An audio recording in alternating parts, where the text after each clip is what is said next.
Hello दोस्तों, मैं अनामिका सिंह स्वागत करती हूँ आप सबका आपके यूट्यूब चैनल नॉलेज कॉर्नर में। फ्रेंड्स, बॉटनी की इस क्लास में जिसमें हम लोग अभी तक 14 चैप्टर तक कंप्लीट कर लिया था, 15-16 तक। आज जो है हम लोग जो इम्पॉर्टेंट है पहले वो देख लेते हैं, क्योंकि एग्ज़ाम बहुत करीब है। मिसलेनियस देख लेंगे तो मिसलेनियस में सारे चैप्टर से क्वेश्चन आते हैं।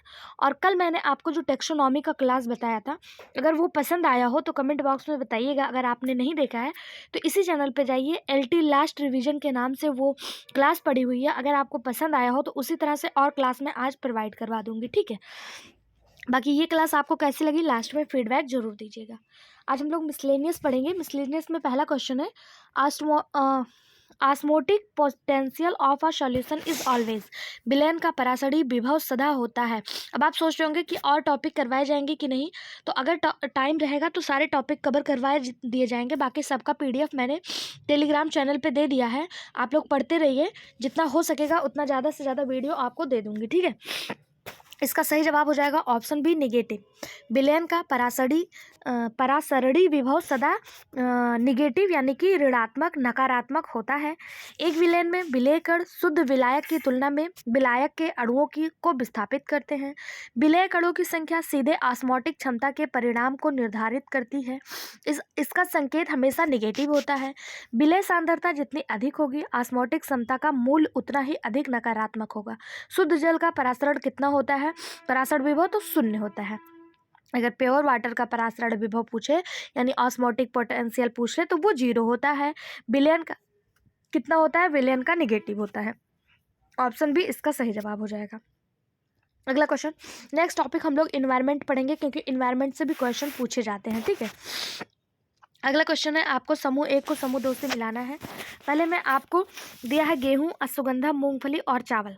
उसके साइंटिफिक नेम यहाँ पे दिए हुए हैं। आपको साइंटिफिक नेम बताना है किसका कौन सा होगा। तो गेहूं का हम सभी को पता है ट्रिट्रिकम सटाइवम होता है, लेकिन ट्रिट्रिकम वाल्गेयर होता है। ऑप्शन डी इसका सही जवाब हो जाएगा। पाइसम सटाइवम मेरे दिमाग में चल रहा था। उसके बाद है अश्वगंधा। अश्वगंधा को विथनिया सोमनीफेरा कहते हैं। अश्वगंधा को क्या कहते हैं? विथनिया सोमनीफेरा। मूंगफली का साइंटिफिक नाम क्या है? तो मूंगफली का साइंटिफिक नाम एरिकस हाइपोजिया है। ए से मैच हो जाएगा। और राइस को ओराइजा सेटावा कहते हैं, ठीक है। राइस को क्या कहते हैं? Oryza sativa. ऑप्शन बी इसका जो सही मैच हो जाएगा। 1 का 4, 2 का 3। देखिए किस ऑप्शन में दिया हुआ है। 1 का 4, 2 का 3, तो ऑप्शन डी इसका सही जवाब हो जाएगा, ठीक है। गेहूं का टिट्रिकम सटाइवम, टिट्रिकम वाल्गेयर, अश्वगंधा का वेथनिया सोमनीफेरा, मूंगफली का हरेकिस हाइपोजिया और चावल का ओराइजा सेटाइवा। अगला क्वेश्चन है, सबसे छोटा पुष्प है, स्मॉलेस्ट फ्लावर इज। सबसे छोटा पुष्प कौन सा है? तो मैंने इसके पहले भी आपको बताया है कि जो फ्लावर है उल्फिया, ये सबसे छोटा पुष्प है। और सबसे बड़ा पूछ लिया जाए तो रेफ्लेक्सिया सबसे बड़ा होता है, ठीक है। उल्फिया नाम या फूल विश्व का सबसे छोटा है। इतना सूक्ष्म है कि इसे माइक्रोस्कोप से देखा जाता है। इसका पौधा जल में पाया जाता है। इसके एक फूल का वजन नमक के 2 कणों के बराबर होता है, यानी ये इतना छोटा है, ठीक है। इसमें कोई जड़, डाली या पत्ता नहीं होता है। यह शांत एवं साफ तालाब में पाया जाता है। इसका और भी नाम है, जैसे इसी को वाटर मिल के नाम से जाना जाता है, इसी को डक्ट वीड के नाम से भी जाना जाता है। यह एशिया, ऑस्ट्रेलिया उपमहाद्वीप के अलावा अमेरिका के कुछ हिस्सों में पाया जाता है। अगर पूछा जाए ये किस फैमिली से है, तो यह अरेसी फैमिली से है। एक बीजपत्री है। इसका वैज्ञानिक नाम ओल्फिया ग्लोबोसा है, ठीक है। ऑप्शन ए इसका सही जवाब। अगला question, Striga asiatica plant is. Asiatica plant है, क्या है? पूर्ण जड़ परजीवी यानी total root parasite, total stem parasite, partial root parasite या फिर पार्शियल स्टेम पैरासाइट। एक तो बात स्पष्ट हो गई कि स्ट्रीगा एसियाटिका जो है ये पैरासाइट है, लेकिन किस पर पैरासाइट है? तो ये थोड़ा सा जड़ पे पैरासाइट होता है, यानी कि पार्शियल रूट पैरासाइट है। ऑप्शन सी इसका सही जवाब हो जाएगा। इसी को रेड विच वीट के नाम से जाना जाता है, वाइट वीट के नाम से इसी को जाना जाता है। यह ओरोवंदेसी कुल का फैमिला है, ओरोवेसी कुल का, ठीक है। इसमें मक्का, धान, गन्ने के आंशिक जड़ परजीवी पाए जाते हैं। अगर पूछा जाए पूर्णतः परजीवी कौन सा है, पूर्णतः जड़ परजीवी, तो ओरोवेनी और रेफ्लिसिया जो है ये पूर्णतः जड़ परजीवी है। इसका थोड़ा सा प्रिंट धुंधला है, इस बुक का ही है, इसको मतलब PDF नहीं गड़बड़ हुआ, बुक में ही लास्ट में इस तरह से प्रिंट हो पाया है। ठीक है, अगला क्वेश्चन, निम्नलिखित में से कौन सा पौधा पेड़ जड़ विहीन है? कौन सा जड़ विहीन है? Completely divide of root. पहला दिया हुआ है सिरेटोफिलम, एजोला, हाइड्रिला, सेजिटेरिया। सही जवाब हो जाएगा ऑप्शन ए सिरेटोफिलम। यह कैसा पौधा है? तो यह आवृतबीजी जगत को बिना जड़ वाला पौधा है। यह सिरेटोफिलेसी कुल का पादप है। इसे सामान्य रूप से कूनटेलस भी कहा जाता है। क्या कहा जाता है? कूनटेलस कहा जाता है। इसकी लंबाई 1.3 मीटर तक है। इसमें जड़ें नहीं पाई जाती हैं। ऑप्शन ए इसका सही जवाब हो जाएगा। अगला क्वेश्चन, निम्नलिखित में से कौन सा पादप पूर्ण रूपेण जड़ रहित है? तो अभी हम लोगों ने देखा सिरेटोफिल्लम जो है ये जड़ रहित है। ऑप्शन सी इसका सही जवाब हो जाएगा। अगला क्वेश्चन, निम्नलिखित में से कौन सा एक कीटभक्षी पौधा है, यानी कौन सा इंसेक्टिवोरस है? मोनोट्रोपा, ड्रोसेरा, कस्कुटा, ओरोवैंकी। सही जवाब हो जाएगा ऑप्शन बी ड्रोसेरा। ड्रोसेरा, इसके अलावा नेपेंथीस जिसे घटपडरी कहा जाता है, यूट्रिकुलेरिया, ये सब जो होते हैं कीटभक्षी पौधे होते हैं। ऑप्शन बी इसका सही जवाब हो जाएगा। कीटभक्षी पौधे प्रकाश संश्लेषण तो करते हैं, अपना भोजन बनाते हैं, ये ऑटोट्रॉपी होते हैं, ये नाइट्रोजन की पूर्ति के लिए, नाइट्रोजन की कमी हो जाती है इनके शरीर में, इसलिए ये कीटों का भक्षण करते हैं, कीटों को खाते हैं। ठीक है, अगला क्वेश्चन है, निम्नलिखित में से कौन सा कथन सही है? इसमें सही कथन बताना है। तो इसमें जो सही है ना वो ऑप्शन सी है, एरी केनस के तने में मध्याह्न संवहन पूल पाए जाते हैं। यही सही हो जाएगा। Medullary vascular bundle are found in ericaceous stem. ठीक है, ऑप्शन सी इसका सही जवाब हो जाएगा। बाकी सारे के सारे गलत हैं। अगला क्वेश्चन है, मूंगफली का वनस्पतिक नाम क्या है? Botanical name of groundnut. मूंगफली का वनस्पतिक नाम क्या है? सही जवाब हो जाएगा एरिकस हाइपोजिया। मूंगफली का वैज्ञानिक नाम क्या होता है, वनस्पतिक नाम क्या होता है? एरिकस हाइपोजिया। ऑप्शन डी इसका सही जवाब हो जाएगा। ये फैबेसी कुल का मतलब फैबेसी फैमिली से संबंधित है और यह एक वार्षिक शाकाहारी पौधा है। अगला क्वेश्चन, कौन सा युग्म सही है? इसको आपको सही मिलान करना है।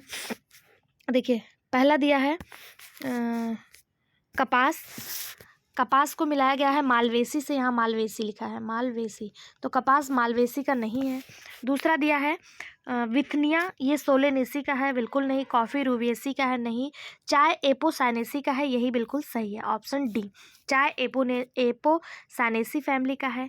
एपोसाइनेसी फूलों के पौधे का एक परिवार है जिसमें पेड़, झाड़ियाँ, जड़ी बूटी, तने के रसीले और बेलें शामिल हैं, जिसे आमतौर पर डॉनवेन परिवार के रूप में जाना जाता है।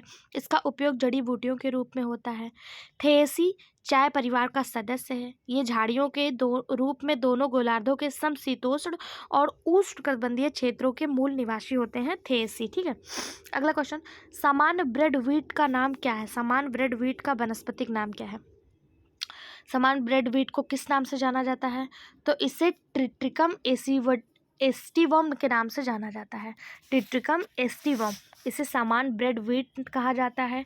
इसे आमतौर पर ब्रेड गेहूं के रूप में जाना जाता है, जो कि यह उत्पादित गेहूं का लगभग 95% सामान्य गेहूं है, यानी कि ये गेहूं का साइंटिफिक नेम है ट्रिट्रिकम एसिविटम। ये सामान्य गेहूं है, 95% यही गेहूं पाया जाता है। ये पोएसी फैमिली का सदस्य है। अगला क्वेश्चन, लेमन घास का वनस्पतिक नाम क्या है? Botanical name of lemon grass. Lemon grass का वनस्पतिक नाम सिम्बोपोगान सिट्रेटस है। ठीक है, ऑप्शन बी इसका सही जवाब हो जाएगा। सिम्बोपोगान सिट्रेटस लेमन घास का वनस्पतिक नाम है। यह विशेष रूप से दक्षिण पूर्व एशिया में व्यापक रूप से इस्तेमाल किया जाने वाली जड़ी बूटी है, यानी इसका यूज कहाँ किया जाता है? जड़ी बूटी में किया जाता है। पौधे के आवश्यक तेल का उपयोग अरोमा थेरेपी में किया जाता है। अगर पूछा जाए अरोमा थेरेपी में किसका यूज किया जाता है, तो इसी लेमन ग्रास या फिर जिसे सिम्बोपोगान सिट्रेटस कहते हैं, इसमें किया जाता है। इसके और बहुत सारे उपयोग हैं। इसके तेल में नींबू जैसी गंध आती है। इसका उपयोग साइट्रल के स्रोतों के रूप में किया जाता है, सौंदर्य प्रसाधन में किया जाता है, पेय पदार्थों में किया जाता है। ठीक है, और इसी को सिम्बोपोगान्स सिट्रेटस या फिर लेमन घास के रूप में जाना जाता है। ये किस फैमिली से है? तो यह पोएसी फैमिली से है।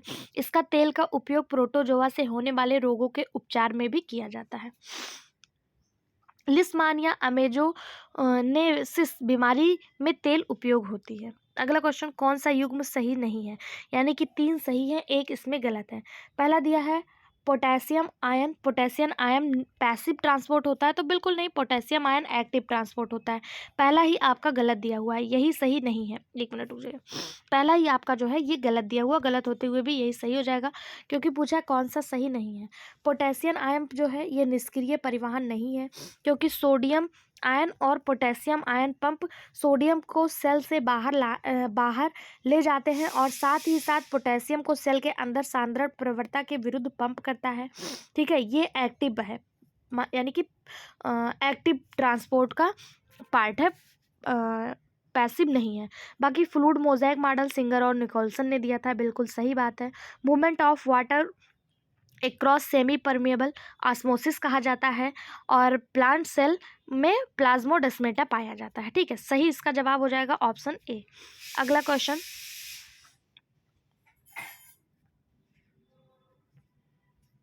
फल एवं उनके खाद्य भागों का कौन सा युग्म सही है?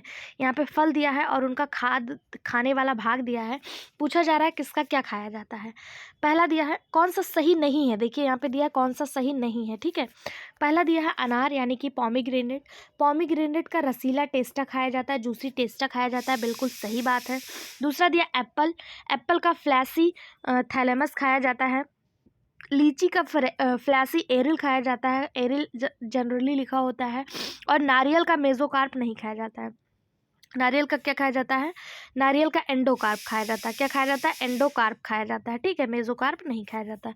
यही गलत हो जाएगा ऑप्शन डी, और गलत होते हुए भी यही सही हो जाएगा, क्योंकि पूछा कौन सा नहीं है। अगला क्वेश्चन, आंशिक तना परजीवी है, पार्शियल स्टेम पैरासाइट कौन सा है? तो आंशिक तना परजीवी लोरेंथम है, ऑप्शन डी इसका सही जवाब हो जाएगा। लोरेंथम एक आंशिक तना परजीवी है। यह परजीवी पौधे की एक प्रजाति है जो पेड़ की शाखाओं पर उगते हैं। इसे आंशिक परजीवी कहा जाता है, क्योंकि यह प्रकाश संश्लेषण कर सकता है, लेकिन प्रकाश संश्लेषण के लिए आवश्यक तत्वों के लिए आश्रयदाताओं पौधों पर निर्भर है। यह पानी और खनिज के लिए आश्रयदाताओं पर निर्भर है। मेरा एफर्ट वीडियो आपको पसंद आ रहा हो तो कमेंट बॉक्स में ज़रूर बताइए, और इसको ज़्यादा से ज़्यादा शेयर करिए। अब आपके सब्सक्राइबर जो हैं वो रुक गए हैं, और लाइक भी आप लोग नहीं कर रहे हैं, तो प्लीज़ आप लोग से अनुरोध है, मेरे मोटिवेशन के लिए इतना काम कर दिया करिए। अगला क्वेश्चन है,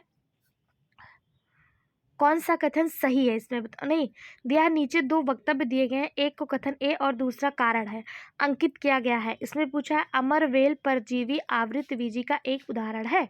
दूसरा बात दिया है, यह पोषक पौधों के परड़ों से पोषण लेता है। पूछा है इनमें से कौन सा सही होगा। अब देखिए, अमरवेल परजीवी आवृत बीजी का एक उदाहरण है, क्या ये सही है? बिल्कुल सही बात है, अमरवेल जो है ये परजीवी है। दूसरा दिया है, यह पोषक पौधों के परड़ों से पोषण लेता है। ये किससे पोषण लेता है? तो अमरवेल परजीवी आवृत बीजी का एक उदाहरण है। यह तना परजीवी है, परड़ों से नहीं, लीफ से नहीं लेता है। किससे लेता है? तना से लेता है। तो ऑप्शन भी आपका गलत हो गया। क्यों गलत हो गया? अगर यहाँ पे लीफ की जगह स्टेम दिया होता तब ये सही होता। ठीक है, अगला क्वेश्चन, काइलोराजी पाई जाती है। काइलोराजी किस में पाई जाती है? काइलोराजी एस्परगैरस में पाई जाती है, ऑप्शन सी इसका सही जवाब हो जाएगा। काइलोराजी सतावरी में पाया जाता है, एस्परगैरस में पाया जाता है, इसी को सतावरी कहा जाता है। रसीले जेरोफाइट में पौधों में मांसल अंग होता है, जहाँ पानी और स्लेस्मा जमा होते हैं। अगला क्वेश्चन, संबंधित बीज जिसमें लंबी व्यवहार्यता पाई जाती है, यानी seed having longest visibility belong to, कौन सी होती है? चीनोपोडियम, क्वेकर्स, ल्यूपिनस या फिर यूकैलिप्टस। सही जवाब हो जाएगा इसका ऑप्शन सी, लूपिनस। एक बीज जो नमी, तापमान, प्रकाश आदि की सही परिस्थितियों में अंकुरित हो जाता है, व्यवहार्यता यानी कि विजिबिलिटी कहलाता है, लॉन्गेस्ट विजिबिलिटी कहलाता है। विभिन्न फसलों के अलग अलग व्यवहार्यता मानक होते हैं। व्यवहार्य बीज का एक उदाहरण आर्कटिक टुंड्रा से निकला हुआ ल्यूपिन है। ठीक है, बीज का प्रयोगशाला में आसानी से उगाया जा सकता है। यह बीज लगभग 10,000 वर्षों तक व्यवहार कर सकता है। ऑप्शन सी इसका सही जवाब हो जाएगा लूपिन, लूपिन, ठीक है, लूपिनस या फिर लूपिन। अगला क्वेश्चन, एक मिनट यार। निम्नलिखित में से कौन सा एक सही सुमेलित है, यानी इसमें 3 गलत है, एक सही दिया है, कौन सा सही है? पहला दिया है organic photography organism, higher plant of micro organism. पहला तो बिल्कुल सही है कि जो ऑर्गेनिक मतलब जो ऑक्सीजन युक्त प्रकाशपोषी हैं जीव, वो उच्च पौधे एवं सूक्ष्म जीवों से सम्मिलित हैं। बिल्कुल सही बात है, पहला ही सही है। पूछा कौन सा सम्मिलित है, तो ऑप्शन ए ही इसका सही जवाब हो जाएगा। पौधे शैवाल और क्राइसोफाइटा में प्रकाश संश्लेषण ऑक्सीजन छोड़ता है। ये जीव जटिल कार्बनिक यौगिकों का उत्पादन करने और ऊर्जा प्राप्त करने के लिए फोटॉन ग्रहण करते हैं। अगला क्वेश्चन, निम्नलिखित में से कौन सा कथन सत्य है? पहला दिया है विशिष्ट खेती खेती का एक प्रकार नहीं है, क्या ये सत्य है? दूसरा दिया है विविध खेती खेती की प्रणाली नहीं है। तो बता दें, भारत के सभी हिस्सों में अलग अलग प्रकार की खेती की जाती है, क्योंकि देश के विभिन्न भागों की जलवायु, भूमि की उर्वरक क्षमता और भूमि का आकार अलग अलग है। भारत में खेती के प्रकार निम्न हैं, जैसे विशिष्ट खेती, मिश्रित खेती, शुष्क खेती, बहुप्रकारीय खेती, रैगिक खेती, ये सब खेती के प्रकार होते हैं। विशिष्ट खेती के अंतर्गत एक ही प्रकार की कृषि की जाती है और किसान अपनी आय के लिए केवल इसी पर निर्भर होता है। अब ये विशिष्ट खेती क्या होता है? तो इसमें चाय हो गया, कहवा, गन्ना, रबड़, ये सब उगाया जाता है। तो पहला तो गलत हो गया कि विशिष्ट खेती खेती का प्रकार नहीं है, ये तो गलत हो गया क्योंकि ये एक खेती का प्रकार है। दूसरा दिया विविध खेती खेती की प्रणाली नहीं है, तो अभी मैंने आपको बताया कि विशिष्ट खेती, मिश्रित खेती, शुष्क खेती, बहुप्रकारीय खेती, इसी को विविध खेती भी कहा जाता है, बहुप्रकारीय खेती को। और रैखिक खेती, ये सभी खेती के प्रकार हैं, ये भी गलत हो गया। ठीक है, दोनों ही कथन गलत है। दिया है उत्तर का चयन कीजिए, तो ऑप्शन डी इसका सही जवाब हो जाएगा, नाइदर ए नाइदर नो, दो, मतलब दोनों ही इसके असत्य हैं। अगला क्वेश्चन है, अधिग्रहित पात्रों को विरासत की अवधारणा है। Inheritance of acquired character is the concept of. Inheritance of acquired character किसने दिया है? डार्विनवाद। किसकी अवधारणा है? डार्विनवाद, न्यू डार्विनिज्म, लैमार्किज्म या फिर मेंडलिज्म ने दिया। किसने इस बात को रखा है कि इनहेरिटेंस ऑफ एक्वायर्ड कैरेक्टर? तो इसका सही जवाब हो जाएगा ऑप्शन सी, लैमार्क। लैमार्कवाद का प्रस्ताव जीन बिप्टिस्टे डी मोनेट लैमार्क ने कब दिया? 1744 में इनका जन्म हुआ था, 1829 में इनकी मृत्यु हो गई। और इन्होंने जो है ये प्रस्ताव रखा था। यह सिद्धांत इस सिद्धांत पर आधारित था कि व्यक्ति के जीवन काल में होने वाले सभी भौतिक परिवर्तन उनके वंशजों से विरासत में मिले हैं। लैमार्क ने अधिग्रहित लक्षणों की विरासत, उपयोग और अनुपयोग, जटिलता में वृद्धि आदि के सिद्धांतों का प्रस्ताव रखा था। इसके लिए इन्होंने जिराफ का उदाहरण प्रस्तुत किया था। अगला क्वेश्चन, कीचड़ में उगने वाले पादप समूह को क्या कहा जाता है? जो कीचड़ में उगते हैं उन्हें क्या कहा जाता है? कीचड़ में जो पादप उगते हैं उन्हें एपी पेलॉन कहा जाता है, एपी पेलॉन कहा जाता है। ठीक है, ऑप्शन सी इसका सही जवाब हो जाएगा। पादप समुदाय विवरण निम्नलिखित के बारे में प्रदान करते हैं, जैसे इनके भीतर पाई जाने वाली सामान्य और दुर्बल प्रजातियां, विशिष्ट प्रजातियों की संरचना, वनस्पति की शारीरिक बनावट की संरचना, भौतिक वातावरण जिससे वे जुड़े हुए हैं, ये सब किसके अंतर्गत आते हैं? पादप समुदाय के अंतर्गत आते हैं। और जो कीचड़ में उगते हैं उन्हें एपी पेलॉन कहा जाता है। पर्यावरणीय आवश्यकताओं के कारण पादप समुदाय अक्सर परिदृश्य पर एक साथ होते हैं। ठीक है, ऑप्शन सी इसका सही जवाब हो जाएगा। अगला क्वेश्चन, स्टोनवॉर्ट, हार्नवॉर्ट, क्लब मॉस और बोग मॉस संबंधित हैं, मतलब ये सब चीजें किससे संबंधित हैं? एक मिनट। 2 पीढ़ी 2 परिवार, 4 पीढ़ी 4 परिवार, मतलब 3 जनरा 2 फैमिली या 3 जनरा 3 फैमिली, किससे संबंधित है? तो स्टोनवॉर्ट, हार्नवॉर्ट, क्लब मॉस और बोग मॉस ये 4 पीढ़ी और 4 परिवार से संबंधित है। ऑप्शन बी इसका सही जवाब हो जाएगा। इन सभी में 4 जनरा और 4 फैमिली जो है वो पाई जाती है। ऑप्शन सी बी इसका सही जवाब हो जाएगा। स्टोनवॉर्ट जिसे हैप्पीकोप्सिडा से संबंधित है, हार्नवॉर्ट एथोसेरोप्सिडा के नाम से जाना जाता है, क्लब मॉस एलीग्लोप्सिडा और बोग मॉस ब्रायोप्सिडा के नाम से जाना जाता है। ठीक है, ये इसके कॉमन नेम है, ये इसका वनस्पतिक नाम है। अगला क्वेश्चन, टिप्लॉइड ऊतक का एक उदाहरण है। An example of triploid tissue. Triploid tissue का कौन सा एग्जाम्पल है? तो एंडोस्पर्म ऑफ कैप्सेला ये ट्रिप्लॉइड टिश्यू का उदाहरण है। एंडोस्पर्म एंजियोस्पर्म में एक ट्रिप्लॉइड ऊतक है, क्योंकि दोहरे निषेचन के परिणाम स्वरूप या द्विगुणित युग्मजन एक ट्रिप्लॉइड एंडोस्पर्म का निर्माण करता है। ठीक, ऑप्शन ए इसका सही जवाब हो जाएगा। ये सब क्वेश्चन हम लोगों ने एंजियोस्पर्म जिम्नोस्पर्म जब डिस्कस किया था तो वहाँ पे डिस्कस किया था। अगर आपने वो वीडियो नहीं देखा है तो इसी चैनल पे है, जाके उसको भी जरूर देखिए। अगला क्वेश्चन है germplasm theory was proposed by. Germplasm theory किसने दिया था? तो जर्मप्लाज्म थ्योरी देने वाले वीजमैन थे। ऑप्शन बी इसका सही जवाब हो जाएगा। जर्मप्लाज्म थ्योरी किसने दिया? वीजमैन ने दिया था। अगला क्वेश्चन, निम्नलिखित में से कौन सा पौधा कीटनाशक रसायन उत्पन्न करता है? Parthenium, pyrethrum, papaver, podophyllum. इस वीडियो से ना आपके सारे क्वेश्चन रिवीजन हो जाएंगे, ठीक है, क्योंकि इसमें सारे टॉपिक इंक्लूडेड है। सही जवाब हो जाएगा ऑप्शन बी पायरेथ्रम। पायरेथ्रम कुछ गुलदाउदी के फूलों में प्राकृतिक रूप से पाया जाने वाला कीटनाशक है। वे 6 रसायनों का मिश्रण है और कीटों के लिए जहरीले होते हैं। पायरेथ्रिन का उपयोग आमतौर पर मच्छर, पिस्सू, मक्खी, पतंगे और चींटियों और अन्य कीटों को नियंत्रित करने के लिए किया जाता है। ठीक है, पायरेथ्रिन को 1950 के दशक में कीटनाशक के रूप में वर्गीकृत किया गया था, यानी पंजीकृत किया गया था। ऑप्शन बी इसका सही जवाब हो जाएगा। अगला क्वेश्चन, जहर के लंगर के लिए रस्सी बनाने के लिए निम्नलिखित में से जहाज के लंगर के लिए किस फाइबर की रस्सी बनाई जाती है? तो हम सभी को पता है कि जहाज का जो लंगर है उसके लिए एक मजबूत रस्सी की ज़रूरत होती है। कोयर या फिर इसी को नारियल का कहा जाता है, इसी को नारियल कहा जाता है। ठीक है, कोयर को नारियल के रेशे की रस्सी बनाई जाती है। या भूसी विहीन होती है, या प्राकृतिक फाइबर है, या टूटती कटती सड़ती नहीं है। ठीक है, इसका उपयोग फर्श, मैट, डोरमैट, ब्रश, गद्दे जैसे उत्पादों में किया जाता है। अगला क्वेश्चन, कोयर, अगर आपको नारियल दिया होता तो आप लगा लेते, लेकिन यहाँ पे कोयर दिया है तो आप ध्यान दीजिएगा, कोयर जो है नारियल का ही नाम है। अगला क्वेश्चन है, हसीस किससे प्राप्त होता है? हसीस इज ऑब्टेन। हसीस किससे होता है? तो हसीस क्या है? तो हसीस जो है प्राप्त होता है भांग के पौधे से। यहाँ भांग का पौधा कौन सा है? Cannabis sativa. ये हसीस इसी से प्राप्त किया जाता है। हसीस और गांजा अपने मतिभ्रम गुणों के लिए जाने जाते हैं। या कैनाबिस सटाइवा यानी कि गांजा किससे प्राप्त किया जाता है? अगला क्वेश्चन, चबाने वाला तंबाकू प्राप्त किया जाता है।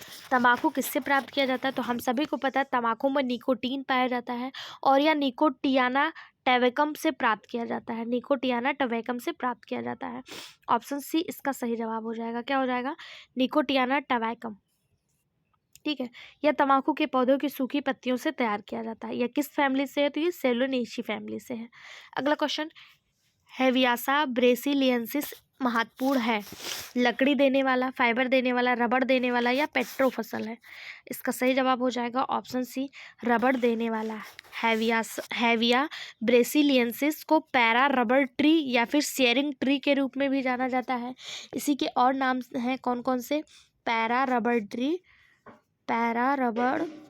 ट्री, या इसी को शेयरिंग ट्री के नाम से भी जाना जाता है। शेयरिंग ट्री के नाम से जाना जाता है।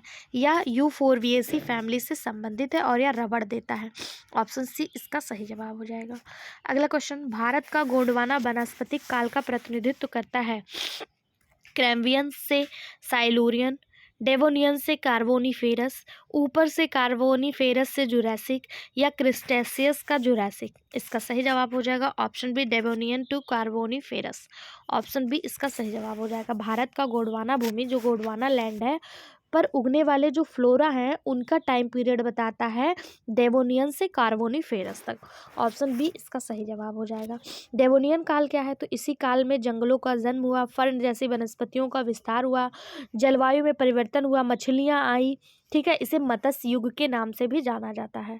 और कार्बोनीफेरस में क्या हुआ? तो इसमें सक यानी पौधों का, बड़े वृक्षों का काल माना जाता है कार्बोनीफेरस को। इसमें इस बने भ्रंशों से वृक्षों के दब जाने के कारण गोंडवाना क्रम के चट्टानों का निर्माण हुआ था। अगला क्वेश्चन, सल्फेनिलमाइड की संरचना के रूप में पैरा अमीनो बेंजोइक एसिड के समान है। पैरा अमीनो बेंजोइक एसिड की आवश्यकता कुछ बैक्टीरिया के विकास को रोकता है। इसका कारण क्या है? तो इसका कारण है ऑक्सीडेटिव इनहिबिटेंस। ऑप्शन सी इसका सही जवाब हो जाएगा। सल्फेनिमाइड जीवाणुओं में फॉलिक अम्ल के निर्माण को रोकता है। यह संरचनात्मक रूप से पैरा अमीनो बेंजोइक अम्ल के समान होता है, अतः यह इससे एंजाइम के सक्रिय स्थल से जुड़ने के लिए प्रतिस्पर्धा करता है और उससे जुड़कर पैरा अमीनो बेंजोइक अम्ल को एंजाइम से जुड़ने से रोकता है। इससे जीवाणुओं में फॉलिक एसिड का जो संश्लेषण है वो रुक जाता है और उनकी मृत्यु हो जाती है। ठीक, ऑप्शन सी इसका सही जवाब हो जाएगा। अगला क्वेश्चन, पौधे मिट्टी से नाइट्रेट को अवशोषित करते हैं और अंततः उन्हें किसमें परिवर्तित करते हैं। यानी जो पौधे मिट्टी से नाइट्रेट लेते हैं उसे किसमें परिवर्तित करेंगे, तो नाइट्रेट को नाइट्रोजन में परिवर्तित करते हैं। ऑप्शन सी इसका सही जवाब हो जाएगा। अगला क्वेश्चन, विषम शैली इसमें से किस प्रजाति के पौधों में क्रॉस परागण की एक युक्ति है। यानी हेटेरोस्टाइल is contrivances of cross पॉलिनाइजेशन is. पहला है हिलियंथस प्राइमूला, वेलिसनेरिया या फिर कोलोट्रोपिस। सही जवाब हो जाएगा इसका ऑप्शन बी। ऑप्शन बी यानी कि प्राइमूला। जब परागकोश यानी एंथर और स्टाइल जो है भिन्न लंबाई के होते हैं तो हेटेरोस्टाइल कहलाता है। ठीक है, यानी एंथर और स्टाइल में अगर लंबाई में डिफरेंट होता है तो इसी को हेटेरोस्टाइल कहा जाता है। कैलोट्रोपिस में पोलिनिया पाया जाता है। सूरजमुखी जिसे हेलियंथस कहते हैं, इसके परागकोश में सिंजियनेसिस अवस्था पाई जाती है। प्राइमूला बुल्गेरिस में वर्तिकाग्र सबसे ज़्यादा लंबी होती है, जबकि परागकोश जो होता है वो छोटा होता है। यानी स्टाइल जो होती है वो लंबी होती है और एंथर जो होता है वो छोटा होता है। इसका सही जवाब क्या है, प्राइमूला। और हिलियंथस जो दिया है सूरजमुखी, इसके परागकोश में सिंजियसिस पाया जाता है। ठीक है, इसके परागकोश में क्या पाया जाता है, सिंजियसिस पाया जाता है। अगला क्वेश्चन, एक विलिस की आयु और क्षेत्रफल का परिकल्पना आधारित है। विलिस एक साइंटिस्ट थे, इन्होंने जो आयु और क्षेत्रफल का परिकल्पना दिया था, एज एंड एरिया हाइपोथेसिस, वो किस पर आधारित है। श्रीलंका की पहाड़ियों तथा मैदानों में उगने वाले कोलियस के अध्ययन पर। बिल्कुल सही बात, पहला ही बिल्कुल सही जवाब हो जाएगा। श्रीलंका की पहाड़ियों तथा मैदानों में उगने वाले कोलियस के अध्ययन पर विलिस की आयु और क्षेत्रफल परिकल्पना जो है वो आधारित है। ऑप्शन ए इसका सही जवाब हो जाएगा। अगला क्वेश्चन, निम्नलिखित में से किसमें बीजाणु मात्र कोशिकाओं तथा इलेटर्स मात्र कोशिका एक ही पीढ़ी में होते हैं। रिवॉलिया, मार्केंसिया, फुलनेरिया या फिर रिकॉर्डिया। सही जवाब हो जाएगा ऑप्शन सी, फुलनेरिया। जुबिलेसी फैमिली का पौधा है। फुलनेरिया लीवरवर्ट्स है। इसमें बीजाणु मात्र कोशिका तथा इलेटर्स मात्र कोशिका एक ही पीढ़ी में होते हैं। ऑप्शन सी इसका सही जवाब हो जाएगा। अगला क्वेश्चन, स्टीडिया जो वंध यानी प्रायः हल्का रंग वाले तथा शंकु आकार के अंग हैं, निम्नलिखित में से किसमें पाए जाते हैं। सिलियोटा, पहला ही बिल्कुल सही जवाब है। स्टीडिया जो है ये सिलियोटा में पाए जाते हैं। स्टीडिया है क्या, तो यह एक हल्के रंग का शंकु आकार का एक वंध है, यानी कि स्टेराइल है। ठीक है, और यह किसमें पाया जाता है, सिलियोटा में पाया जाता है। ऑप्शन ए इसका सही जवाब हो जाएगा। अगला क्वेश्चन, कास्मिड एक क्रॉस लाइट वाले प्लाज्मिड होते हैं। यह साइट किससे प्राप्त होता है। एग्रोबैक्टीरियम, ट्यूमेफेनियसिस, क्लास्ट्रीडियम बोटुलिज्म, लैम्बेडा चरण या फिर बैलेसिस यूरिजेनेसिस। सही जवाब हो जाएगा इसका option C, lambda phage. Cosmid, plasmid और लैम्बेडा फेज कोष के रूप में प्राप्त एक अनुक्रम संकर हैं। ऑप्शन सी इसका सही जवाब हो जाएगा। ये आनुवांशिक इंजीनियरिंग में क्लोनिंग वेक्टर के रूप में उपयोग किए जाने वाले डीएनए अनुक्रम है। क्रॉसमिड एक प्रकार का हाइब्रिड प्लाज्मिड है। कॉस्मिड में फेज से क्रॉस साइट होती है और लैम्बडा फेज सबसे ज़्यादा उपयोग किए जाते हैं। अन्य सभी वायरल जीन है इसमें हटा दिए जाते हैं। ठीक, अगला क्वेश्चन, उपयोग और अनुपयोग का नियम प्रस्तावित किया। उपयोग और अनुपयोग का नियम किसने प्रस्तावित किया, तो हम सभी को पता है इसको देने वाले लैमार्क थे। इन्होंने ही यूज्ड एंड डीयूज का नियम जो है प्रपोज किया था। किसने, लैमार्क ने। ठीक है, उपयोग और अनुपयोग के माध्यम से जो परिवर्तन हुए, जीव द्वारा अक्सर उपयोग किए जाने अंग जो है वो विकसित हुए और जो अंग यूज नहीं हुआ वो गायब हो गए। इन्होंने यही बताया, जैसे इन्होंने बताया जिराफ जो है पत्ती खाने के लिए अपने गर्दन को खींचता रहा ऊपर की तरफ, इसीलिए उसकी गर्दन जो है वो लंबी हो गई। ठीक है, जिन अंगों का यूज नहीं हुआ वो सिकुड़ गए या फिर खत्म ही हो गए। अगला क्वेश्चन, निम्नलिखित में से कौन सा विकास का कारण नहीं बनता है? उत्परिवर्तन, चयन, आनुवांशिक बहाव या फिर यूट्रोफिकेशन। इसका सही जवाब हो जाएगा ऑप्शन डी, यूट्रोफिकेशन। यूट्रोफिकेशन जो है ये विकास का कारण नहीं है। ऑप्शन डी इसका सही जवाब हो जाएगा। यूट्रोफिकेशन में क्या होता है? तो यूट्रोफिकेशन वह प्रक्रिया है जिसमें एक जल निकाय पोषक तत्वों से अधिक समृद्ध होता है। इसमें साधारण पौधे के जीवन का भरपूर विकास होता है। एक जल निकाय में शैवाल और पल्लवक की अत्यधिक वृद्धि इस प्रक्रिया का संकेतक है। यूट्रोफिकेशन को एक गंभीर पर्यावरणीय चिंता माना जाता है क्योंकि इसमें अक्सर पानी की गुणवत्ता और ऑक्सीजन की काफ़ी गिरावट आती है या झील और तालाब में पाया जाता है। अगला क्वेश्चन,